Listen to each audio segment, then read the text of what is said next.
This is 5 Live Formula One with Jack Nichols. Welcome back, everybody. Those 3 months have flown by, haven't they? And it's time to go again for the 2023 Formula One World Championship. We will be here with you on the BBC for every single second of cars on track. Probably quite a bit of filling whenever there aren't cars on track. But as ever, we are delighted to have your company here. Get in touch, hashtag BBCF1 or f1@bbc.co.uk on emails. And, well, that's about it, really, isn't it? We're about to go again. Now, some of you may have seen over the winter that our regular pit lane presenter and host of the podcast for the last nearly decade, Jenny Gao, suffered a severe stroke over the winter. So she's not with us at the moment. She is on the mend. If you listen to the Checker Flag podcast, there's a message from her there, but she won't be joining us for the first few races of the season at least, but we wish her all the best and can't wait to have her back in the paddock. Back with me for this race, as he was for the opening round of the season in Bahrain 12 months ago, is the former Mercedes F1 reserve driver and current Formula E driver for Jaguar, Sam Bird. Sam, we go again. We do indeed, Jack. It's great to be back. Very exciting. Yeah, we've had 3 very interesting days of pre-season testing out here in Bahrain. Teams and personnel have been back to their home countries, their bases, to do a little bit more work, and we're back at it again, and we get going any minute now, Jack. Yeah, absolutely. Just 2.5 minutes till the cars head out on circuit. In the commentary booth as well is Andrew Benson, the BBC's chief F1 writer. And what start of the season is this for you? Have you worked it out? What number start of the year this is? Since I started doing Formula One. Yeah. Well, actually, it's going to be my 30th anniversary. No way! Because the first race I covered professionally, it wasn't the start of me being consistently in Formula One, but the first Grand Prix I did professionally was in 1993. Wow. So, yeah. Where was the opening? Was that Brazil? No, it was first, it was actually Imola in 93. In fact, if you remember... You won't remember, but I wrote... Was Jack even alive at this point? Yeah, I was 3. On the 25th anniversary of Ayrton Senna's death, I wrote a story that started with a little anecdote about that weekend where I was in a media scrum with Senna, and I ended up having to rest my arm on his shoulder because I couldn't hold it out any longer with my dictaphone in it, and I was like horrified that I was touching Ayrton Senna. Leaning on Senna. But he was really sweet about it and let me I did it really lightly, but he let me rest my arm just very lightly on his shoulder, and but he went up in my estimation then, and he was already quite high. Yeah. Tremendous. What was the first F1 race you went to, Sam? The first F1 race that I went to, gosh. Do you know what? I remember going to a test day with my parents. I must have been about 11 or 12 at Silverstone. But the first race was actually when I was doing GP2. So, so when I'd kind of joined the Formula One circus, as it were, back in 2010. Down in the pit lane for us this weekend and at various points throughout the season, we are delighted. You know what? I've wanted to work with this woman for 5, 6, 7 years now. Genuinely, I'm not even joking. One of the most fun people in the paddock. We've got Rosanna Tennant in the pit lane for us this weekend. How you doing, Rosanna? Oh, thank you very much for that very warm and welcoming intro. It wasn't even a lie. No, exactly. I haven't even paid you money. Thank you so much. Look, it's an absolute joy to be joining the team, and I'm thinking at every point of Jenny Gao at the moment. She is a true inspiration in her recovery, and every race I come to on her behalf, she will be an inspiration to me as well. So I'm down in the pit lane doing my best Jenny impersonation, so please bear with me. But it's glorious, I have to say. The pit lane is a hive of activity. All of the mechanics and engineers making those final finishing touches to the cars as they head out under a blistering sun. It's very, very hot. We have a car at the end of the pit lane. I'm not sure they're going to be racing to get out because, of course, these aren't very representative times, but it's so exciting to see the cars again for 2023. Yeah, absolutely. The pit lane will be open in 35 seconds' time. It might even be worth... You know what? Well, we'll see if cars go straight out, but I'll give you I never really do this because... What's the point? You guys know it already. But actually, I might give you a rundown of who the runners and riders are for this season, because even last night, doing the first sort of preview podcast of the season, I was asked who are the 3 rookies, and I remembered 2 of them, and then the third one couldn't come to mind. Which I came to your rescue on that one. You did. Jack? So there we go. That was very kind of you. But cars waiting at the end of the pit lane now. It is Alex Albon, who is going to be the first driver out on circuit at the start of 2023 as he pulls out of the pit lane now. His teammate in the Williams team is Logan Sargent, and he joins him on the circuit on a beautiful sunny day here in Bahrain. 27 degrees the air temperature. Track temperature's up at 42. And it is Albon and Sargent that head straight out. Bottas and Joe in the 2 Alfa Romeos join the circuit. We've also then got the AlphaTauri team this year is Nick de Vries and Yuki Tsunoda. At Alpine, it's Pierre Gasly and Esteban Ocon. At Aston Martin, it's Fernando Alonso and Lance Stroll. Ferrari are unchanged with Charles Leclerc and Carlos Sainz. Haas have Kevin Magnussen and Nico Hülkenberg. McLaren have Lando Norris and Oscar Piastri making his Formula One debut. Mercedes are unchanged with Hamilton and Russell. Red Bull unchanged with Verstappen and Perez. So those are the runners and riders for this season. Now, of course, they have already had 3 days of pre-season testing here, Sam, so it's not going to be a complete step into the unknown, except actually for Lance Stroll. Yeah, he came under some difficulty, didn't he, I think on his bike. So I believe that he definitely fractured one of the hands and sprained the other one. I'm led to believe that he's had an operation which has helped fast forward the recovery, and he's out here to see if he can drive. I mean, the plan is that he's going to race, Jack, of course, but I mean, if there's any pain, it'll be a really tricky weekend for him. It's one thing driving the simulator, it's quite another thing going through the stresses and the stress loads that a Formula One car demands. We saw him walking across from the Aston Martin hospitality to the pit lane itself with a pair of sort of, not exactly flip-flops, but they're the sort of the slippers, the little slippers you get in a nice spa, as he walked across towards the garage. So we'll keep an eye on Stroll's progress. He had no sort of visible strapping on his arm or anything like that at that point, but we'll see how he gets on. So the cars on circuit at the moment are Albon, Sargent, Bottas, Joe, Norris, Piastri, De Vries, Perez, Tsunoda, Ocon, Gasly, Alonso, Leclerc, Hülkenberg, Sainz and Magnussen. At the moment, it's only Verstappen, Stroll, Hamilton and Russell who are yet to leave the pit lane. So everybody else making their way out onto the track. Albon and Sargent are already back in the pits, having done their install lap. Nick de Vries in the AlphaTauri coming through the final right-hander. And that AlphaTauri, I tell you what, in these early stages of the season, the AlphaTauri is going to catch me out, because Orlen, the big sponsor from Alfa Romeo, have joined AlphaTauri. There's a lot of white at the front of the AlphaTauri and a lot of red on the rear wing now, like there was last year in the Alfa Romeo. So that will undoubtedly catch me out at some point over the course of the season. Can I just say, doesn't one of them have literally the name of the team on the rear wing? Oh, does it? Yes. Alfa Romeo. Oh, well, I'll be fine then. Okay, fine, I'll be fine. Don't worry about me then. It takes a little bit of getting used to at the start of every season, you know? 3 days of pre-season testing, not enough, especially when you're in South Africa instead of Bahrain. But the 2 Williams back in the pits, Verstappen's still in the pit lane. I don't think it's worth, we'll learn a lot more as this session unfolds, but we are expecting Red Bull to be the favourites coming into this weekend, Sam. Yeah, we're expecting Max Verstappen to well, not to dominate, but we are expecting a Max Verstappen potential win here this weekend, aren't we? The form book says that he's the man to beat. I think Red Bull are the car to beat. The form book behind them, though, I think is quite interesting, Jack. I think we've seen a little bit of a shake-up. Ferrari, they look okay. I think Mercedes have made a small step. The largest movers, though, for me, are Aston Martin, who look a lot closer to the front than they've looked before. Thank you for all your messages already. Else, I've got to do this one. Else says, wonder if I'll be the first tweet read out on BBC F1 for 2 years in a row. Yes, you are. Wishing Jenny Gow speedy recovery, and SJ sending Jenny all her love, his love and support. So thank you for all your messages to Jenny. No doubt that she appreciates them. And for those of you wanting a sync up,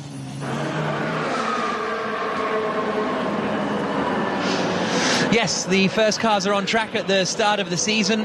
Notably, Max Verstappen, the reigning champion, has just left the pit lane, making his way out onto the circuit in his Red Bull. The only two cars yet to leave the pits are Lewis Hamilton and George Russell. But this is our first 1 hour session to get a true look at what the pace might be like for this season, and it's in full on Sports Extra. So that was a little news junction. I forgot I did those as well. Nice. So, there we go. So do get in touch. Hashtag BBC1. For those of you waiting for a sync up, we will do that now as soon as they stop showing a lovely big slow-mo replays of Charles Leclerc coming into the right-hander of turn 6 and the Ferrari rear wing really wobbling around quite a lot. A lot of flow vis on the rear of that wing for Charles Leclerc. But for those of you wanting a sync, we've got 54 minutes and 30, 29, 28, 27, 26 seconds left on the clock. Everyone's gone out on the medium tyre, bar Logan Sargent, who did his install lap on the hards, and Hulkenberg and Magnussen, who did their install lap on the softs. Verstappen is just coming up now around the quick right-handers of turns 12, which leads down into turn 13 and out onto the final straight. And we'll see whether he goes for a lap, because the first lap time on the board so far is Fernando Alonso in the Aston, a 1 minute 35.0. Looks as though Verstappen might be about to set a lap here, because he's weaving around a little to get a bit more tyre temp through the final corner. And does he come across the line in front of the commentary box window, or does he return to the pits? He comes across the line. So Verstappen starts a lap now underneath the main grandstand, down towards the hairpin right-hander at turn 1. Gets onto the brakes, turns it into the right, and then heads through the left-hander of turn 2, which takes him up to the far part of the circuit. Andrew, fair to say that Red Bull are looking confident, and who are we expected to be sort of the closest challengers? Well, everybody thinks Red Bull are ahead of everybody else by quite some margin. I was down at Ferrari a few minutes ago. Their feeling after testing is that they're about 3/10 behind Red Bull. Charles Leclerc pulled a bit of a face when I suggested to him yesterday that it might be half a second or more, because he obviously didn't agree. But they are a bit nervous about how big the gap could be. Then it does look like Mercedes and Aston Martin next. After testing, there was some talk about Aston Martin potentially being quicker than Mercedes. But I had a bit of a chat with Fernando Alonso this morning. By the way, he's properly up for this season. But they think Mercedes are still a little bit ahead of them. But he's optimistic, Alonso, of a pretty good season. He's in great shape. He's visibly lost weight. Everybody's talking about it. And not that he was exactly overweight before, but he's very much trimmed himself down. And he was actually saying, it was really interesting, about the steering. This was an issue for him as Verstappen's just coming across the line as I speak, and he doesn't go fastest, surprisingly. Actually, he's 3/10 behind his teammate Sergio Perez, with Alonso still quickest. Stop the clocks. This thing about Alonso was a thing when he joined Alpine. He was telling me that they've still got some work to do on the steering feel, Sam. It was really interesting that he says that teams build in friction to the steering to give a balanced, even feel throughout the turn of lock. He hates that. He wants to feel absolutely every bit of grip through the front tyres. He says that's how he drives. Some drivers drive with a different feeling, but for him it's all about the front tyres. So he needs them to take that friction out of the steering so that the weight of the steering changes with every infinitesimal change of grip for the car. And they're not quite there on giving him that yet, are they, Andrew? They're having to slowly work on this because it's such a niche thing for a driver to request. It's as we see Oscar Piastri have a huge swapper as he goes down the hill. And Oscar, is the car all okay? Yeah, all okay, just had a snap. We saw a lot of snaps there last year, didn't we? Coming through turns 6 and into 7, and can be quite gusty at that point of the circuit.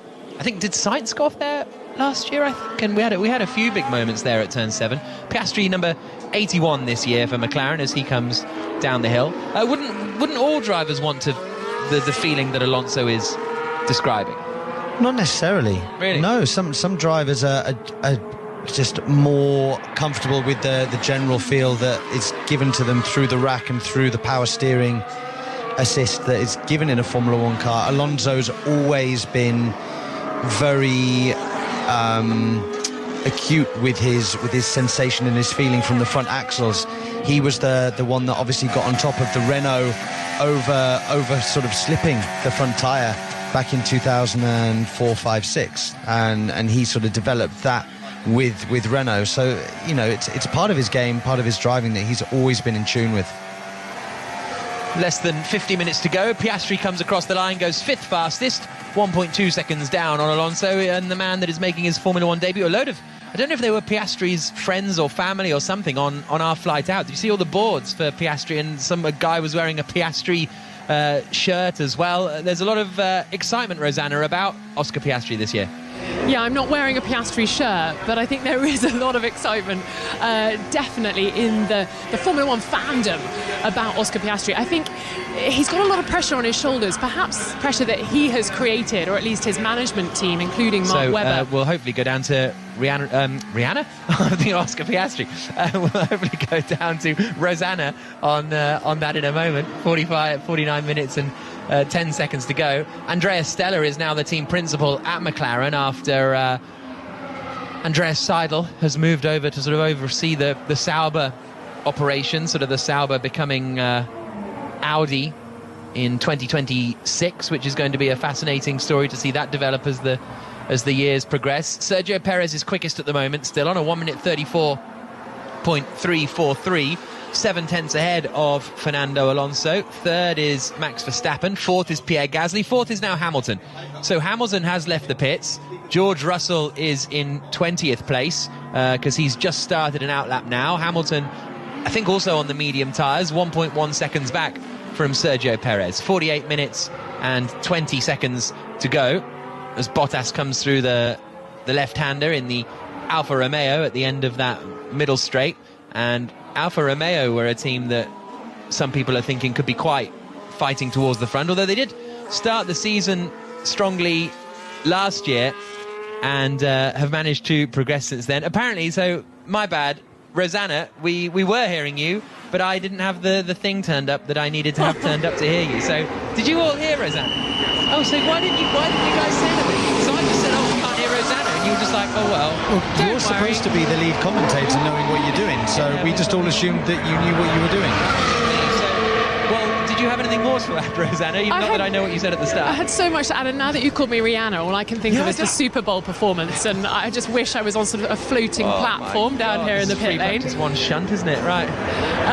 No, I was just saying that Oscar Piastri has a lot of pressure on his shoulders, but I was having a chat with his trainer just as Oscar was actually putting his helmet on and was being sort of hounded by photographers. So I think this is his first real moment. You kind of want them all to back off and give the guy some space. But his trainer, Kim, said to me, no, he's super chill. And I think that is the best approach because there is this pressure on him to perform, I think, in a car that's a bit subpar, as we saw in testing, the McLaren not looking great. And he's kind of created that pressure for himself, do you think? Because he walks away from the Alpine family and his management obviously thought McLaren was the best fit for him, and that management obviously includes Mark Webber. I just hope that the chill factor can carry him through this season and that he can pull out some nice performances. That's a really interesting question. Has he put more pressure on himself, Piastri, because of the nature of how he's ended up at McLaren? He's a Formula One racing driver. There's always going to be pressure, Jack. Like, this is the most pressured environment, I think, in the world, unless you're performing heart surgery on somebody. I mean, this is serious, intense pressure. Every single thing that you do in that car is getting monitored and looked at and critiqued. So for a rookie coming in his first FP1, yeah, of course he's going to feel a little bit of pressure. Does he need to? Probably not as much as some of the other drivers. But yeah, he's going to be putting a lot of pressure upon himself because he'll want to deliver. Let's also remember that if he hadn't broken with Alpine, Alpine's plan, which he didn't want, was to put him in the Williams this year. And if he'd been in the Williams, he'd have been alongside Alex Albon. And okay, that car we think is probably going to be more towards the back of the grid than McLaren, although perhaps the gap won't be as big as McLaren might have liked. But there's still pressure, because if he gets beaten by Albon, then it's just as much of a problem for him as if he's beaten by Norris. Is it worse if he's beaten by Albon? It's possibly even worse, yeah. So, and I think, I don't know how you can really paint Piastri as a bad guy. For me, it was Alpine who messed up that situation last year. Bottom line was, they started from a situation where they wanted to re-sign Fernando Alonso, and they wanted to farm out Piastri to Williams for a year or two. Well, 2 actually is what they were trying to farm them out for. But for some reason, they weren't giving Alonso the 2-year contract that he wanted. And they ended up losing both their drivers, their best race driver and their protege, basically through prevarication and messing about. So that's on Alpine. They've ended up with 2 Frenchmen who don't like each other in a French team, and they've lost one of the greatest drivers in history, and someone who thinks that, and another driver who people think could be a real star of the future. So yeah, there's no question who messed up there, and I don't think it was Oscar Piastri. Yeah, it's interesting stuff, isn't it? We've had most people doing their in-store laps. Some are back in the pits, some are back out on circuit. Rosanna, Lance Stroll is still in the pits. Yeah, Lance Stroll is in the pits. They've got some bodywork off, and they've been making some changes at the back of the car, and they've also had the front wing off, adjusting the front suspension, and you'd kind of expect that. This is the first time Lance has driven this car in 2023 because of his bike injury.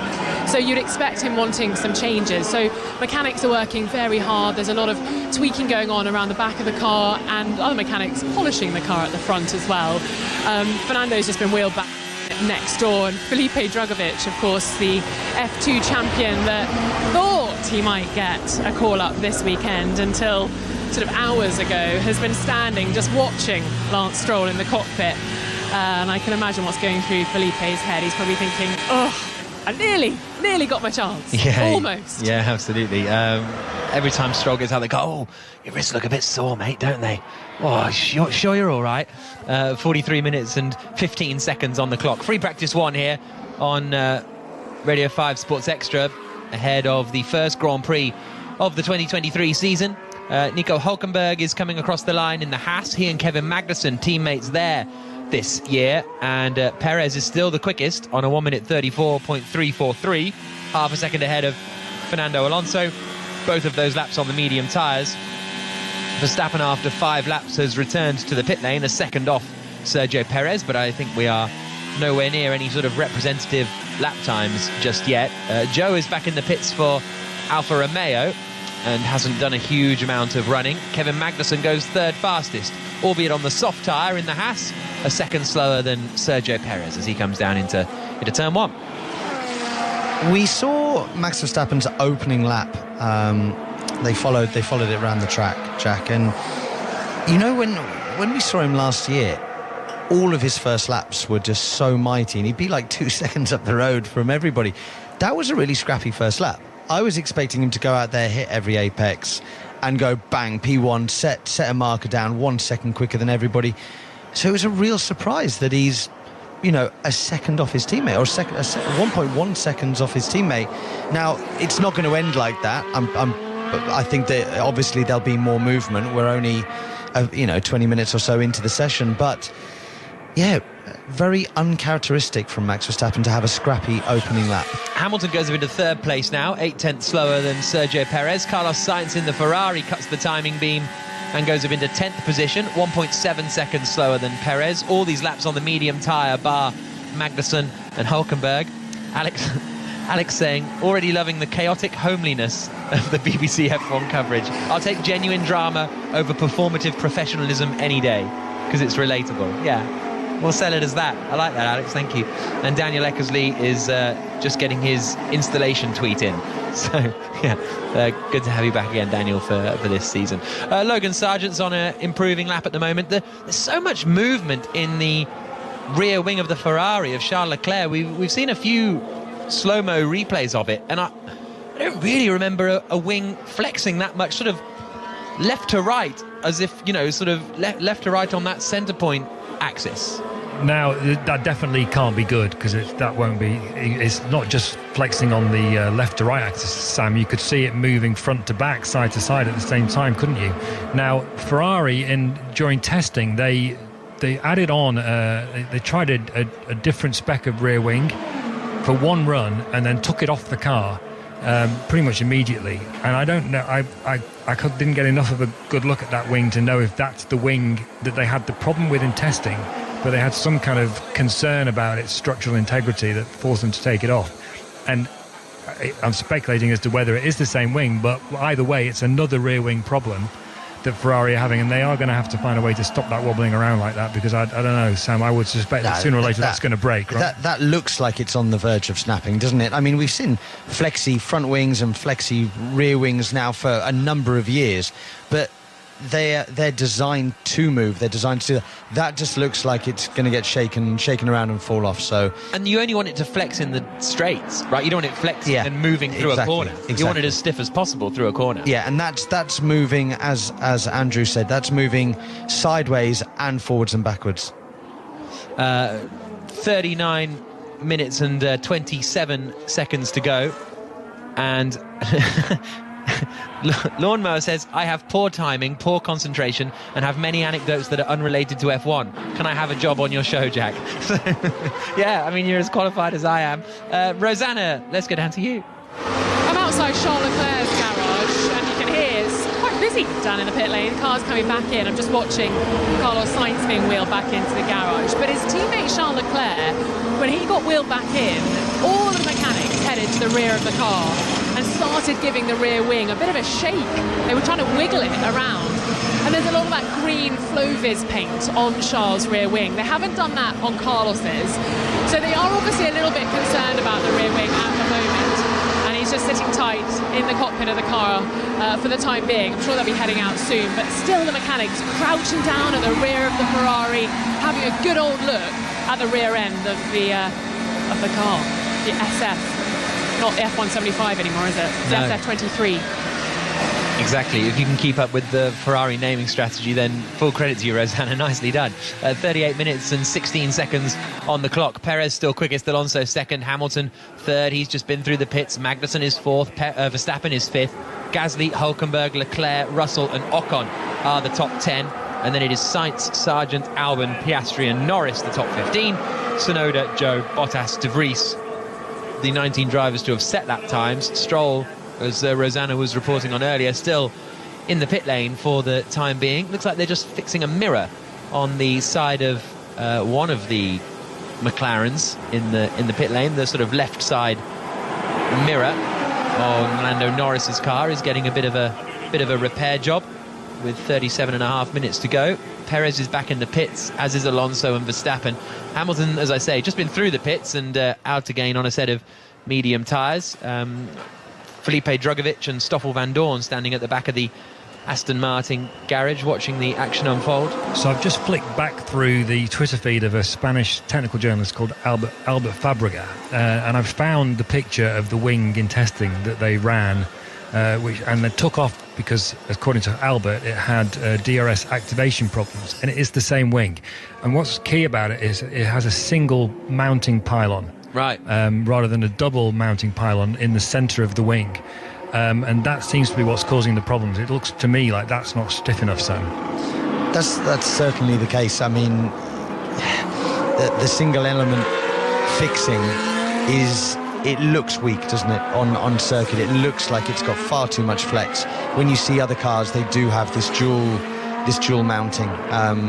Although the Mercedes, yeah, it comes to a point, but there is a dual. But the difference with the Mercedes, if you look from the back there, and these shots that we're seeing on TV now, is it does have a single mounting pylon, but the end plates also meet the back of the car. Yes, and the Ferrari doesn't. Yeah, which is where we're getting the flex from. 36 minutes and 12 seconds to go. Rear Winging It is sitting in the library listening to BBC F1, and it's the perfect way to write a dissertation, apparently. 36 minutes to go. I'm not sure I would want to be distracted by you, Nichols, while I was writing my dissertation, I can tell you. What's your dissertation on, Rear Winging It? Let us know what your dissertation is on, and then we can help even more. I mean, I doubt it, but there's a really niche chance that if your dissertation's on Samuel Beckett, then I might have something to offer from 12 years ago. 35 minutes and 37 seconds left on the clock. Here's Hamilton now coming down the back straight in the black Mercedes this year. They switched to that black livery, didn't they, in 2020 and 2021, reverted back to silver for last season, and then we've gone back again.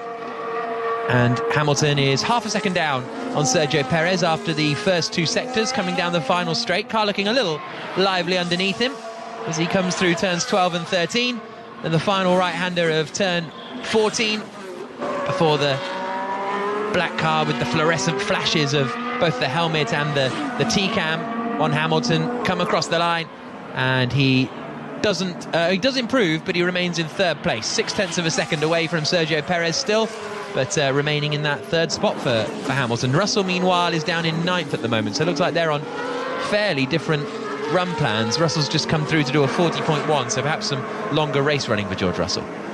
Really interesting how Mercedes and their philosophy, it feels so different to everybody else's. Everybody else has gone kind of Ferrari spec side pods. Mercedes, as we see a slow-mo of Lewis Hamilton going through turn 10, 11, they've continued with that zero side pod effect, but then they've got that sort of cutout high up on the engine cover to get the airflow through and to the rear wing there. Just it's different to last year, but keeping on the same lines, isn't it, Andrew, with those zero side pods? What's interesting is that they're both philosophies are trying to do the same thing. They're both trying to get speeded up airflow running along the car and up over the diffuser, so you create a low pressure area at the back of the car to accelerate the car, the engine, the air that's coming out from the underfloor. It's just that Red Bull and the philosophy that virtually every other team has taken, they use these undercuts in the side pods to accelerate that air along the body of the car above the floor to create that low pressure area at the back, whereas Mercedes are using their side pods to try to do it in a completely different way. So presumably if they get 3 or 4 races in, say they get to Baku and say this just isn't working, we've had a season and 4 races now of this and it's not working, they'll more than likely have to change side pod design and engine cover design, because both won't work with each other. Well, I don't know about the engine cover, but what was interesting at the launch, actually, was that Toto Wolff, the Mercedes team principal, he did say that they had a new side pod design coming a bit later in the season. What he didn't say was what the design was, whether it was a complete reversion to, well, not reversion because they haven't tried it yet, but a complete move to the Red Bull philosophy, or whether it was just a different version of theirs. Now, Mercedes are convinced internally, or at least so far they've said they are, that their car philosophy can do what they want it to do, can create a competitive car. But everybody else seems to have come to a different conclusion. But that doesn't necessarily mean Mercedes are wrong, because what tends to happen in Formula 1, because time is restricted and money is restricted, if there are 2 possible design philosophies, once one of them is proven to be fast, as Red Bull proved last year, everybody else tends to kind of jump on it because they can see that that's a quick way.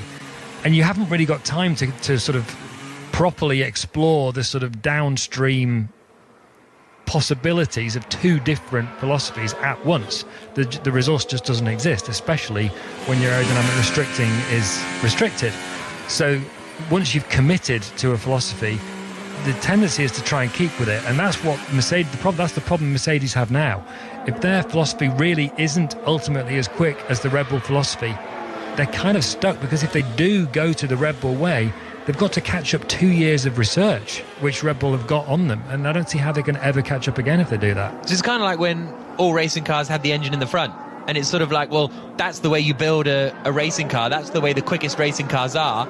Could put one in the back, maybe we think it would be better, but if we get that wrong, we'll just be stupid, so we better keep sticking them in the front. Right, here comes Max Verstappen, everybody. He's 5th quickest at the moment, but he is quick in the first sector. He has done the fastest first sector of anyone, only 0.05 quicker than Sergio Perez. They're both on the soft tyre here, the Red Bulls, coming down into the final couple of corners, so they're getting a big chunk of lap time there.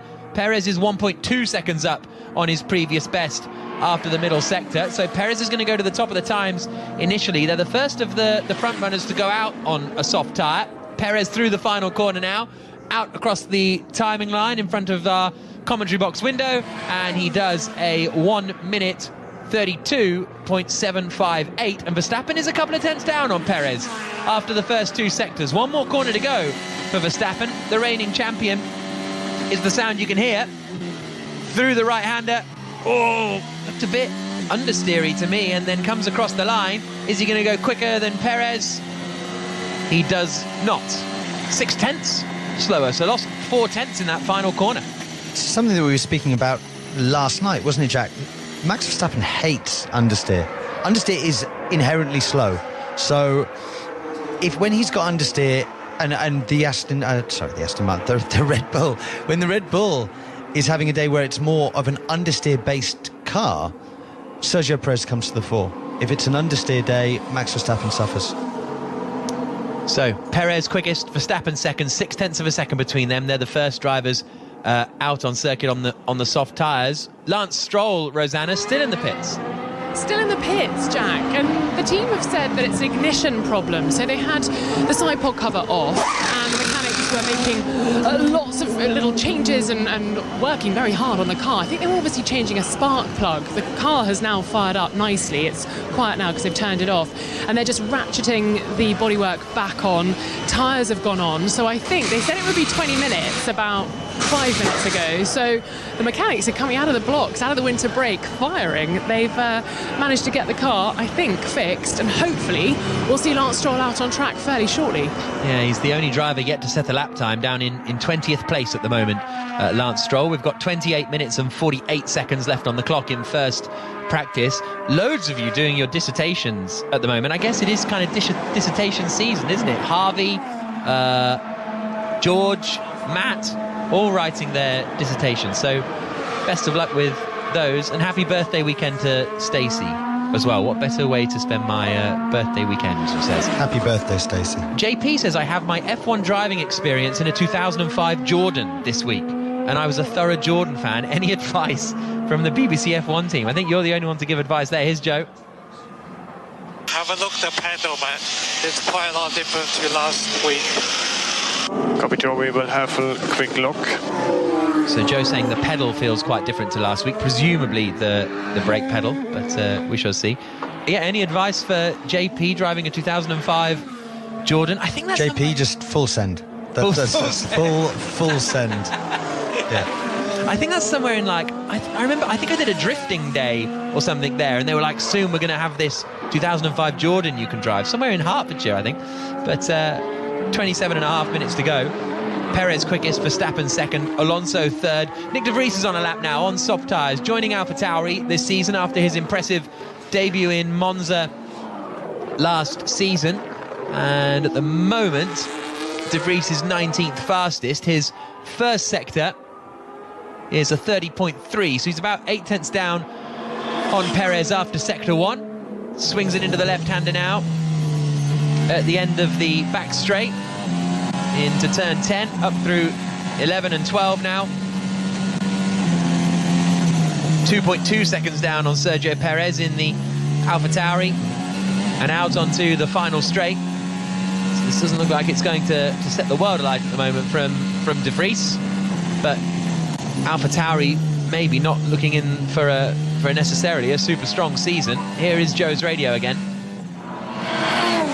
Joe, on the pedal position, I don't think we can fix it now. Is it okay to survive FP1 question? Yeah. Okay, copy. Yeah, that's... Yeah, then we will fix it for FP2. Okay, so pedal position rather than pedal feel then. Yeah, we just we went on board with Nick de Vries then and followed his lap. And to be fair to Nick de Vries, it was a well-driven lap. It really was. It was a nice, tidy lap. It just goes to show the difference between the likes of a Red Bull car and an AlphaTauri car. I mean, it's 2 seconds down the road, the Red Bull, compared to what Nick de Vries is driving. And it's 3 or 4 meters on the brakes into this corner and 2 or 3k of minimum speed at that corner, and being able to pick up the throttle slightly earlier at another corner, and all these things add up over the 5.5 kilometre lap. Just getting a look at Logan Sargent on a slow down lap, or on a sort of slow lap, and then going past someone and catching the front brakes a little, locking up down into the right-hander. Yuki Tsunoda has just done a lap that was 4/10 quicker than Nick de Vries. So Tsunoda into 6th in the AlphaTauri, his teammate Nick de Vries in 7th, 4/10 of a second between them. 25 minutes and 25 seconds to go. It's an interesting question here from Tony. This is one for you, Andrew. Are Mercedes ignorant, brackets, or arrogant for continuing their no side pod philosophy? Sorry for banging my microphone on the desk then. Well, I wouldn't say either. That would be a bit cruel, wouldn't it? Someone from a rival team used the phrase engineering pride when they were discussing it with me during the winter. They'd heard that the Mercedes side pods were going to stay the same. That was just their interpretation.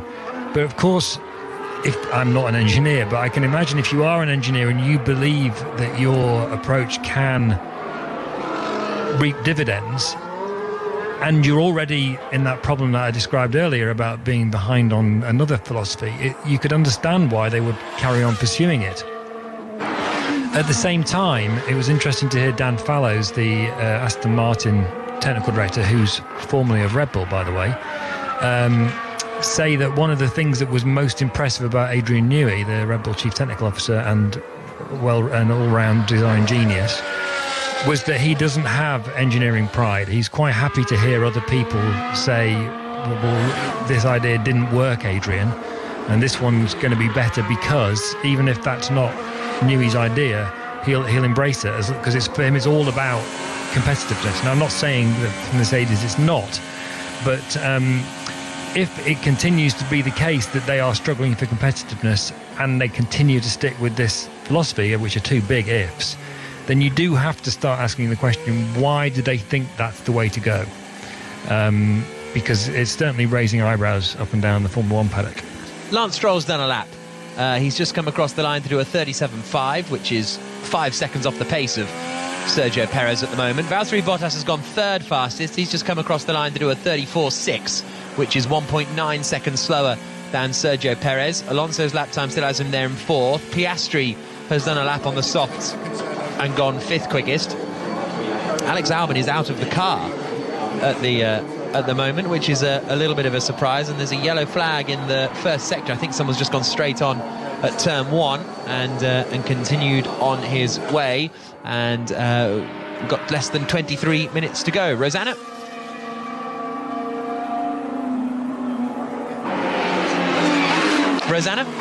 Sorry, I was just marvelling at what was going on the television screen up on the start-finish straight, and I thought it's got a bit quiet. It must be my turn. I was letting it breathe. It was a dramatic pause. No, I liked it. I've actually just been marvelling at what's going on down at Ferrari. Carlos Sainz just headed out on track, but Charles Leclerc is obviously having some trouble with his car because, as I said earlier, the mechanics rushed to look at the rear wing when he came into the box. They're still working on it. So there's obviously a bit of a problem going on there, and the time is ticking down with just over 20 minutes left to go. This is not the start they wanted. Okay, FP1's not that representative when it comes to, being a bit like qualifying in the race, but you need to get your sort of mind in the game. You need to start to feel at one with your car, and being up on the jacks is not good. And actually, I'm just looking because they've got that little screen up that they rest on the car. I can't actually see if Charles is in there. Yeah, he is still in there. So he's still sitting pretty at the moment, but hopefully it won't be too long before we see him out. They're just putting, actually, I can see they're putting the engine cover back on and ratcheting and screwing back the bodywork. You could hear that probably.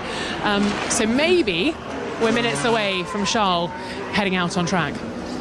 Yeah, I think we see a different rear wing, Jack, on Carlos Sainz's car. Yeah, so that was what I was curious about as Rosanna was telling us, because I hadn't really looked at what rear wing was on the Ferrari of Carlos Sainz, but it is a different design on the back of Carlos Sainz's car, so that's why there's not issues for both of the Ferraris. But just Sainz has had a big spin coming down at turn 10 and 11, and he's managed to keep it out the barriers, but that was a huge spin, full 360 for Carlos Sainz coming out of turn 9 down into turn 10. Not really seen that spin before, honestly. That tends to be, if you have a drama there, you got a bit of a low-speed lockup, but that was a high-speed snap for Sainz. It's a massive coincidence then that they've just changed the rear wing, which has got a slightly different design, and he's going into an area where there's a lot of lateral G-force and braking, so that rear wing would be under a lot of work. So could there potentially be a mounting issue, Andrew, or do you think that something could be wrong there, or is that a driver mistake? I don't know, but what I can say is that the Ferrari generally has had a sort of more oversteery attitude than a lot of other cars in the last couple of years. You're watching the spin again on a replay, Sam. Maybe you can maybe you'll see a bit more from it here. But and Sainz actually had problems with that last year. He was quite open about the fact that he couldn't cope with the oversteer on the Ferrari, and I don't know whether this car has the same thing, but I do know they've tried to change the balance of the car so it's got more straight line speed and less drag. Listening to that then, there looks like there's a couple of little bumps by the white line as you turn into that left-hander, as we hear from Carlos. Yeah, I have the box. The ride was quite poor there, guys. Something changed. The ride was quite poor and something changed. Yeah, it looks like he's taken two little bumps badly and the car's sort of oscillated up in the air and the rear tyres have basically lost they're no longer on the ground, Jack, basically, and off around he goes. So big spin then for Carlos Sainz. He will return to the pit lane. Still Perez quickest, Verstappen second at the moment, with Lando Norris now third fastest in the McLaren. And it really bounced and fully bottomed out and then bounced back up again and lost all kind of grip on the rear there, Sainz.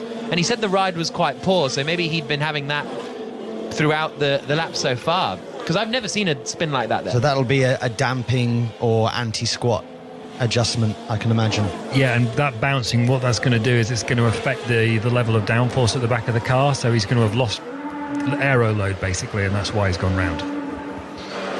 18.5 minutes to go. Sergio Perez quickest, Verstappen second, Norris third, Bottas fourth, Alonso fifth, Piastri, Hamilton, Tsunoda, De Vries, Magnussen is the top 10.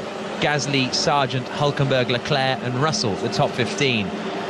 Rosanna is down at Ferrari.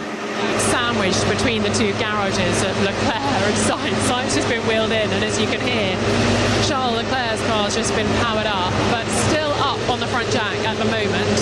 I think they are going to release him, and he can finally get underway. Hopefully the rear wing will stay in place, and I wonder if they're going to make any... Actually, I'm just looking. It's slightly peakier, maybe, than Carlos Sainz's. It's sort of a bit more upright than Carlos Sainz's. Maybe it's my eyes deceiving me, but hopefully he won't have the same trouble as Carlos just had. The umbilical's detached, tyre blankets off. Ferrari is so quick at putting their tyre blankets off and on. I'm saying, and I thought he's going to have a full start there. And off Charles goes to join the fray. Yeah, and it looks like the other rear wing. It looks like they've changed the rear wing on that Ferrari of Charles Leclerc then, so they have sort of bailed out of that attempt with that first wing. Big flat spot on the front of Lando Norris's tyres there, because he was the driver who caused the yellow flag down at turn 1. The lockup didn't look quite bad enough to create that big a lockup. I don't think that's a lockup flat spot. I think that's where he's stopped in the box and done a normal stop there. It tends to do that when you stop in these boxes here in Bahrain. Joe coming through the middle sector now in the Alfa Romeo. He and Valtteri Bottas together again for another season. Bottas is currently fourth fastest. Joe is 1.5 seconds down on Perez after the middle sector, but that could put him in the kind of region of his teammate as he comes down the final straight and into turn 14. Swings it into that final right-hander. Looks very calm and controlled as he comes through that final corner, Zhou Guanyu, and he goes up into fourth place, quicker than his teammate Valtteri Bottas by just over a tenth of a second, but interestingly enough 4/10 slower than the McLaren. So that's very, very early stages, but that Lando Norris lap is very positive for them to be ahead of the Alfa Romeos, because some depending on who you speak to, some saying McLaren could be right at the back, others saying Alfa Romeo could be right at the sort of front of the midfield potentially, but at the moment McLaren 4/10 ahead of of Alfa Romeo after these opening laps with less than 16 minutes to go. And something Rosanna mentioned earlier, actually, that we haven't quite touched on, fairly unrepresentative free practice 1 and 3 here, isn't it? Because qualifying and because qualifying and the race all take place at night when the track temperature is much lower, and it is a bit different. Do you know what? When you hear people say that constantly, okay, it's not the ideal. No, but when it's not the ideal track temperature and air temperature, okay, it's 40-degree track temperature now. We're expecting probably 15-degree, 20-degree off that towards the end of the race. But you still want to have good practice sessions. You still want to showcase pace. You want to find out where your long run pace is as well. They are important. So just for people, when they dismiss it, it's okay, it's not representative. Well, it sort of is, because form is form. You know, a quick car will be quick in the hot, in the cold, in whatever. So you want to start this season off with a good practice session. Morgan is sitting in the classroom planning their lessons for a teacher training degree, listening to F1, sitting in an F1 shirt for non-school uniform day. I think my students know I like F1. So yeah, that'll give it away. 14 minutes and 25 seconds to go. I still want some of the dissertations you're working on. Hashtag BBC F1. I want to know some of your topics, please, because I don't know, for some reason I find that really fascinating. 14 minutes and 15 seconds to go. You don't have to tell us, but I'm curious. Leclerc is now 1.1 seconds down on Sergio Perez after the first 2 sectors. He's out on the medium tyre, getting a little bit loose coming out of turn 13, but he ends up sort of 1.5 seconds away here on the mediums. Not a disastrous lap for Leclerc, considering he's only done, where is he on the board? He's done 10 laps, actually the same as the Red Bulls, even with that time in the pits changing the rear wing. Well, Leclerc that's comes roughly through 4 quickest. That's roughly similar pace, Jack, to the Red Bulls on the medium. But the track will be slightly better now than it was when the Red Bulls did those times on the medium. 13 minutes and 35 seconds to go. Perez quickest, Verstappen second, Norris third. Here's Leclerc's radio. Definitely something strange with the clutch, but just going out the garage, I don't think it's a problem. When I take it back, it seems to remain, to not go fully back. So Charles Leclerc talking about the clutch. Something's changed with the clutch. When he goes out the garage, he says it's not a problem, but it's kind of not going fully back or something by the... Not quite sure what he means by that, but they'll work on that in the debrief at the end of the session in 13 minutes time. Perez and Verstappen then out on circuit on their soft tyres again. Leclerc in the pits, Norris in the pits. Leclerc has gone third, fourth fastest. Joe is fifth, Bottas is sixth. Alonso is out on the circuit on soft tyres now. Piastri is out on soft tyres too. Hamilton is still out on the mediums in 9th position, and George Russell down in 17th, now jumps up into 11th. Again, still on the medium tyres for the Mercedes duo. So the sound you can hear now is the Max Verstappen Red Bull coming through the final couple of corners. And we'll see if he goes for another. I'm imagining this is going to be another push lap, because there won't be a new set of soft tyres. He comes through the final corner. He's on his out lap now. Well, no, last lap actually was a 37.9, so maybe he's on a longer run now. So a longer run now for Verstappen on those softs as he comes through. Norris, Bottas, Tsunoda, De Vries, Stroll, Gasly and Albon are the drivers in the pit lane still at the moment. So interesting that Stroll's come back in. He's got 10 laps on the board now at least, so he's done a similar amount of running to the front runners. Fernando Alonso then on the soft tyres into turn 1. A lot of excitement around Alonso and Aston Martin, and maybe for the first time since he left Minardi has he made a good career decision. Going to McLaren, you think was a good one, Andrew? The first time, okay. It didn't reap any rewards, did it? To be fair, that's what I'm judging. Let's not get into that. Yeah, 11. But you can get into that because you can listen to the Spygate podcast on BBC Sounds, Sports Strangest Crimes, and it stars Andrew Benson as the BBC's chief F1 writer, and brings you up to date with everything that happened in Spygate back in 2006-7 era. Less than 11 minutes to go, and Alonso through sector 1. 29.6, so he's only a tenth or so down on Sergio Perez in the first sector. The Red Bulls have done their lap time on the soft tyres. Alonso now coming up through turn 12 and down into 13. He's 3 tenths away. Does a personal best in the middle sector there, does Fernando Alonso, and now out onto the back straight. He could split the Red Bulls here. He's coming down into the final corner. A lot of excitement about Aston Martin. Are they going to be quicker than Mercedes? You kind of get the feeling that they won't be when all is said and done.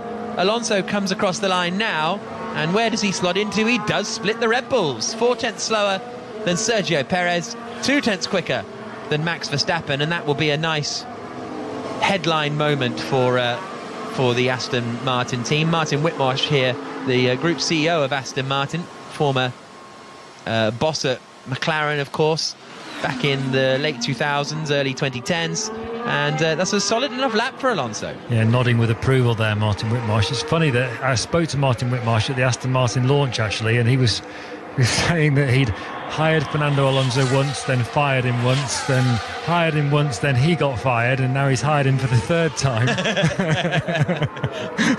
But he was also saying that, they had to kind of persuade Lawrence Stroll, well, not persuade him, but they had to make Lawrence Stroll, the team owner, aware of what was coming with Alonso, because they saw the opportunity to sign him when Alpine were messing about with their driver contracts, as I was saying earlier.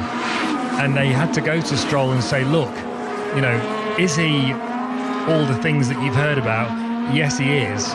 But he's also absolutely spectacular in the car. But you have to be aware and ready for what you're going to get. And also Lance is going to have to step up, because what he's going to get as his teammate is something like he's never seen before. Are you ready for that?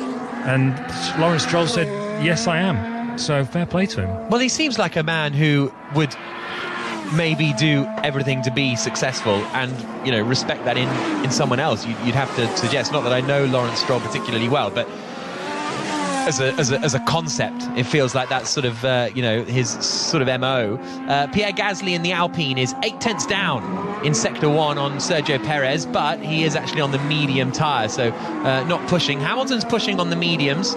He's just coming into the final corner now, very quick down the run towards turn 14. Lewis Hamilton swings it into that final right-hander now, comes out across the line, and only jumps up into 9th place with 8 minutes and 16 seconds to go. No one else improving on this lap at the moment. This is why I wanted to hear about your dissertation. Some of them are wild. TBH is doing my dissertation at the same university Adrian Newey went to, but they're doing geography, so maybe won't be able to design a F1 car quite as good. Ollie is writing a technical report on hybrid systems in motorsport, including Formula 1, WRC and Formula E. Sloth by name only is doing it in, I actually don't know how to say this, paleoglaciology. Have I said that right? Yes, this is basically the study of glaciers in the dinosaur age. It's about the changes to a glacier in Iceland. Yeah. So that's fantastic stuff. Angus is writing a dissertation on the fluid dynamics around a cricket ball and why it swings using an aerodynamic simulation software. Paul's doing a PhD on emojis. he says he seriously is. Paul says he's doing a PhD thesis on emojis. Love it. Right, Lance Stroll down into turn 1. What's your favourite emoji? I'm not going to ask. Yeah, that. we did. 7 minutes. 7 minutes and 3 seconds to go. Even I have a level of broadcasting, whatever the word is. Stroll now coming up into turn 4.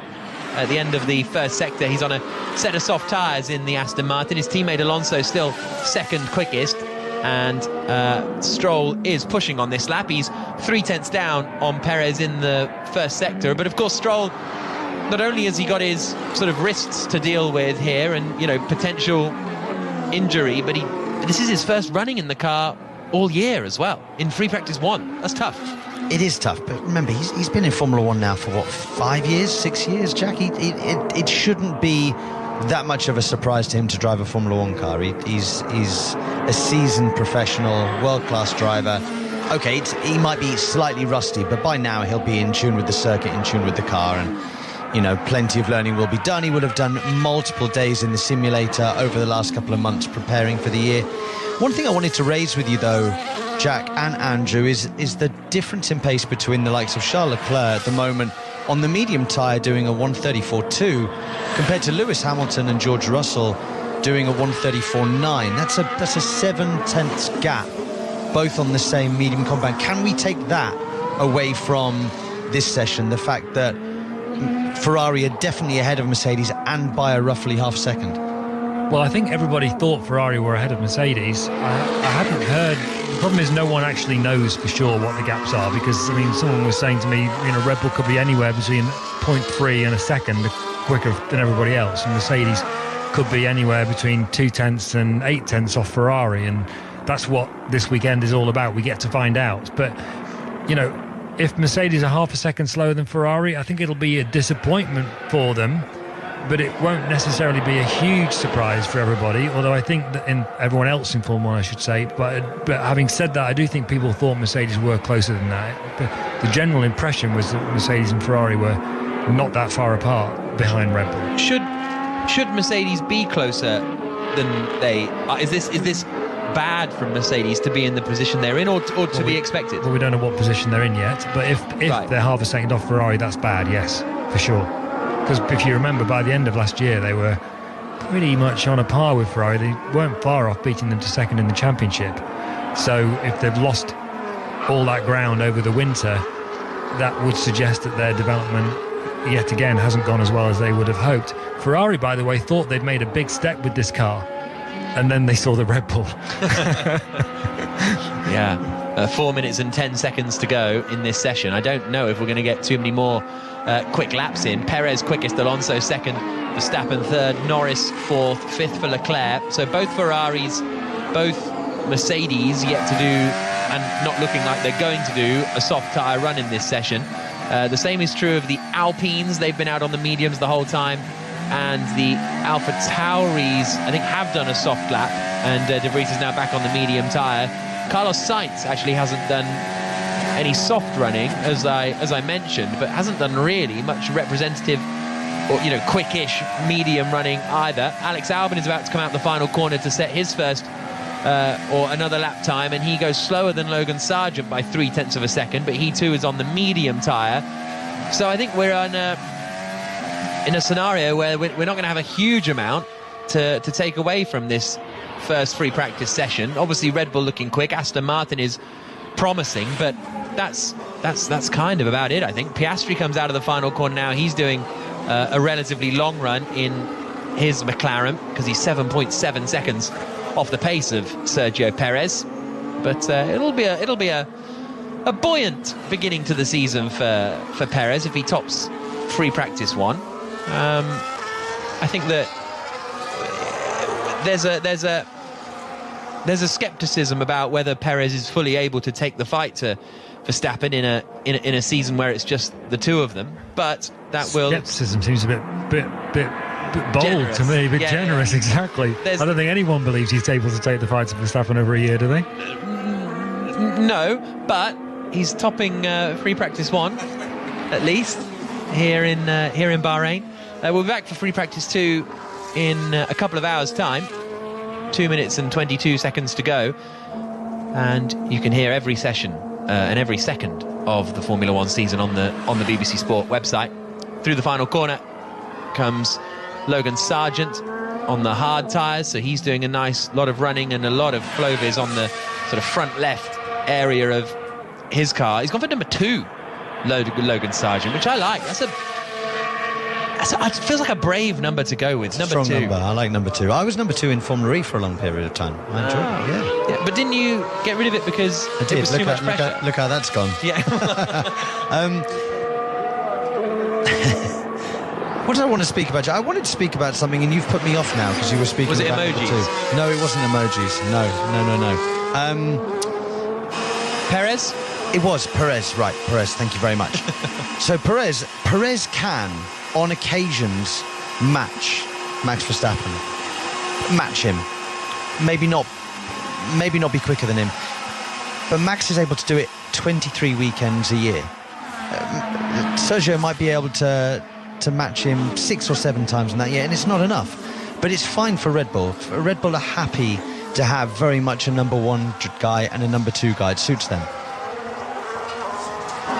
1 minute and 10 seconds to go, and Perez is going to end the session fastest. Alonso's returned to the pits. Hamilton is in the pits. Everybody else actually is out on circuit as they make their way around this Bahrain session. Rosanna, what have you been your sort of main takeaways from this session?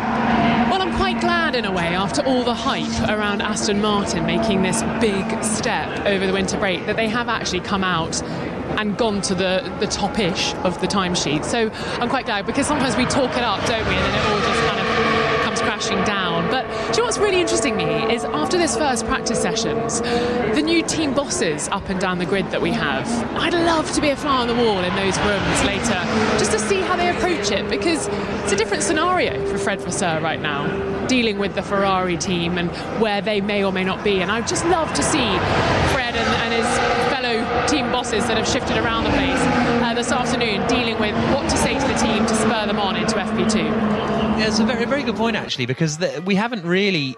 I don't remember this much movement in F1 team principals in an off-season for a long, long time, as Alex Albon just getting held up a little behind Lando Norris coming down through the final couple of corners. But, yeah, so much team principal movement. I probably should have done a rundown of the team principals, to be honest, at the start of the session. But Fred Vasseur at Ferrari, James Vowles at Williams, did mention Andreas Stella moving up in charge of McLaren, Andreas Seidel moving to the Alfa Romeo squad. So an awful lot of change out there.